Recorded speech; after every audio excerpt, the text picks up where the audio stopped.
Pourquoi est-ce qu'un particulier devrait aujourd'hui envisager une installation photovoltaïque? Et la première des questions, c'est quelles sont les conditions nécessaires pour qu'un particulier puisse installer du photovoltaïque sur son habitat? Alors, la première des conditions, c'est déjà d'avoir une consommation d'électricité. Ça, c'est la première. Une toiture qui soit suffisamment bien adaptée. Quand je dis adaptée, c'est d'un point de vue technique, au niveau des caractéristiques de la charpente. Hein, qu'on ait une bonne charpente, qu'on ait une bonne orientation, une bonne inclinaison de toiture, puis avoir un compteur Linky aussi surtout. Indispensable. Indispensable. Donc ça, c'est la première chose. Et puis après, effectivement, avoir une belle consommation d'électricité, parce que plus je consomme d'électricité, au plus je vais faire des économies sur ma facture. Très bien Sébastien, mais pour ce particulier, est-ce que l'installation de panneaux photovoltaïques va l'obliger à changer quelque chose dans son abonnement d'électricité? Alors oui et non Richard. La première chose, c'est que votre client est raccordé au réseau électrique. Donc c'est Enedis, le gestionnaire de réseau. Et après, on a effectivement ce qu'on appelle les fournisseurs d'énergie. Quand aujourd'hui, on produit de l'électricité, le surplus peut être soit revendu à EDF. Dans ce cas-là, pas de changement de contrat.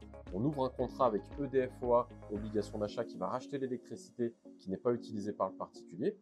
Après, on peut choisir un autre fournisseur qui, lui, va être capable de réutiliser cette électricité qui va être stockée dans le réseau pour la restituer au particulier quand il en a le plus besoin. Est-ce qu'une demande peut être rejetée en raison de la présence de monuments historiques ou d'éléments extérieurs? Alors, c'est un peu moins le cas, c'est plutôt une bonne nouvelle. Aujourd'hui, les architectes des bâtiments de France sont beaucoup plus ouverts au photovoltaïque, de par tous les avantages effectivement que ça offre aux particuliers. Alors, ça peut être refusé, mais dans des cas vraiment très précis, avec une grande proximité sur des sites classés. Généralement, les architectes des bâtiments de France vont nous demander une installation spécifique, avec des panneaux de couleur, avec une bande de panneaux en bas de toit ou en haut de toit, avec une implantation architecturale qui ne va pas dénaturer le paysage. Donc, mon installation, mon habitation répond à tous ces critères-là. Je suis partant. La question est, quel installateur choisir? Alors, ça, c'est une très bonne question. Et Richard, je vous répondrai qu'il faut d'abord choisir un acteur local, un acteur de proximité. Un acteur également qui a toutes les qualifications requises. Labellisation RGE, assurance décennale à jour, sur tous les corps de métier que ça implique pour installer une installation photovoltaïque sur une toiture, en couverture, en électricité, en étanchéité. Et puis bien évidemment, celui qui a le plus d'expérience, parce que l'expérience parle dans ce métier. Et aujourd'hui, il faut avoir aussi un service d'installation qui est internalisé. Exit la sous-traitance, faites confiance à un installateur qui réalise lui-même ses installations pour garantir la qualité de la prestation. Et donc, mon installateur est choisi. Quelles sont les démarches pour lancer mon projet? Alors Richard, elles sont extrêmement simples les démarches. Elles sont toutes internalisées, en tout cas je parle pour nos services et pour la plupart des installateurs. On va contacter tout d'abord les services d'urbanisme du secteur où on fait l'installation pour leur faire une déclaration préalable. Généralement, sous un mois, on a un récépissé, un accord de la mairie. Et puis après, on va contacter ou EDF pour faire la revente de surplus d'électricité qui n'est pas utilisée chez le particulier, ou alors un autre fournisseur type MyLight avec lequel on travaille pour la partie stockage virtuel pour pouvoir parfaire le contrat avec le client. Le consuel aussi sera contacté, bien évidemment, pour attester que l'intervention et l'installation surtout a été fait en conformité. Effectivement, Richard, vous vous occupez de rien, on s'occupe de tout. Toutes les démarches administratives sont prises en charge par le professionnel. Mon installation est faite. Quel usage je fais de la production d'électricité de mes panneaux? Alors Richard, c'est comme je viens de vous expliquer, effectivement, il y a deux solutions, je dirais même 3-4. La première, ça va être l'autoconsommation totale, pas de réinjection sur le réseau. La deuxième, ça va être de l'autoconsommation avec stockage, ou physique avec une batterie physique, hein, comme je viens de le dire, ou alors virtuelle en réinjectant l'électricité sur le réseau et en la réutilisant quand j'en ai besoin, la nuit, par temps partiellement ensoleillé, l'hiver, etc. Et après, effectivement, je peux faire de la revente totale aussi de cette électricité à EDF. Dans 99% des cas, c'est l'autoconsommation aujourd'hui qui prime avec une partie de stockage. Vous me parlez d'autoconsommation, mais est-ce qu'on peut savoir à l'avance quelle est la part de mon électricité que je vais autoconsommer? Alors absolument, Richard, aujourd'hui on a tout un tas de données qui nous permettent de calculer tout ça. Cela reste bien évidemment des estimations, mais elles sont extrêmement justes De par déjà la consommation en kilowattheure que réalise le particulier, il suffit de se fier à sa consommation annuelle de son fournisseur historique. Grâce à ces kilowattheures consommés et à la puissance que nous installons, et par rapport à la zone d'implantation ainsi que l'orientation du toit et son inclinaison, on va être capable de calculer la potentielle production de son installation. Après, Richard, nous sommes acteurs de notre production. À nous d'utiliser à bon escient les kilowattheures produits pour réduire au maximum notre facture. Donc vous me dites qu'on est acteur de sa propre autoconsommation en changeant ses habitudes. Est-ce qu'il y a d'autres moyens d'améliorer cette autoconsommation? Alors oui, effectivement, il y a d'autres moyens de pouvoir optimiser cette autoconsommation. La domotique, qui va pouvoir être capable de lancer des appareils au moment où la production se fait sur les panneaux. Et également aussi le stockage, qui va permettre d'optimiser cette production et cette réutilisation de l'électricité quand on en a besoin. Donc ça, c'est ce qui permet d'optimiser les performances du système.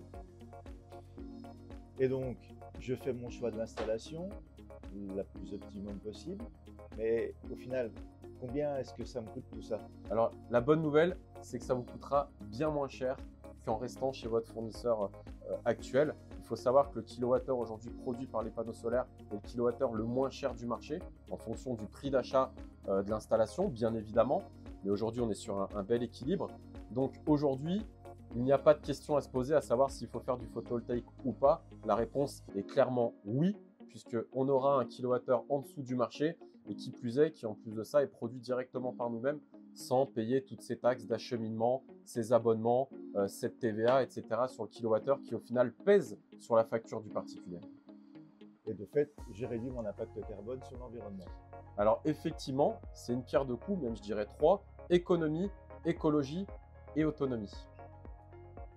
Est-ce qu'il faut prendre une assurance pour mon installation photovoltaïque? Il faut le déclarer quand même à son assurance habitation. Alors en règle générale, la plupart des compagnies n'impactent pas le coût de la mensualité en installant des panneaux. Surtout que les panneaux aujourd'hui ne sont plus intégrés à la toiture, mais viennent juste en surimposition au-dessus des tuiles. Donc là-dessus, oui, une petite déclaration suffit à son assureur. Faut-il prévoir un entretien de son installation photovoltaïque? Alors après, c'est du bon sens, hein. J'ai envie de dire, c'est comme les vitres. Un petit nettoyage occasionnel avec de l'eau déminéralisée. Il peut y avoir des pluies de quelques fois sablonneuses ou des petits dépôts. C'est toujours bien pour optimiser la production du système.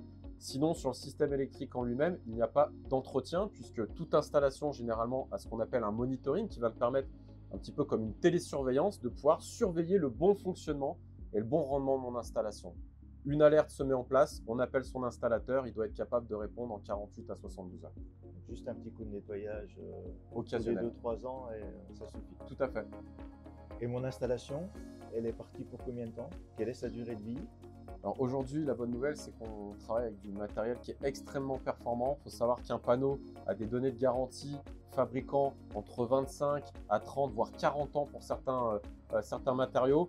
Donc une installation, elle a le temps de voir passer facilement 2 générations avant d'être complètement obsolète et avoir toujours une performance à minimum 85% de sa production à la 25e année par rapport à la première année. 2 générations, ça veut dire que ma maison, si je la revends, elle a une plus-value du fait de la présence de panneaux? Alors absolument. Effectivement, aujourd'hui, le fait d'avoir des panneaux solaires, du fait que j'ai une maison qui est plus économique que celle de mon voisin, à surface égale dans la même rue, j'aurai une valorisation en moyenne estimée entre 5 à 15% de mon bien par rapport à celui du voisin qui lui n'a pas d'installation solaire ou encore de système de chauffage énergétique et économique. Et entre la première prise de contact et la mise en service, il faut compter combien de temps? Alors avec Isowatt, je parle pour nous, on a plus d'une douzaine d'équipes d'installateurs qui sont tous en interne. On a des services dédiés à l'administratif, ça va extrêmement vite, avec bien évidemment le cahier des charges que ça implique, c'est-à-dire ce qu'on disait tout à l'heure, les démarches administratives, il faut compter, allez, grosso modo un mois et demi pour être installé entre le premier rendez-vous avec un de nos spécialistes de la rénovation et la réalisation du projet de l'installation sur le plan. Et donc cette installation photovoltaïque, combien elle va me coûter? Alors, tout ça va dépendre également de la puissance qu'on installe. On va être sur une fourchette entre 6 000 et 19 000 euros en moyenne pour les prix de marché actuels, si on va de 3 à 9 kg de puissance, hein, ce qu'on retrouve en standard aujourd'hui chez les particuliers. Et pour une installation moyenne à 6 kg, on va être aux alentours des 12-15 000 euros en fonction du type de système installé. C'est-à-dire si on met de l'onduleur centralisé, du micro-onduleur, des panneaux plus ou moins puissants en fonction de la taille du toit, etc. Merci Sébastien. Avec plaisir, merci Richard.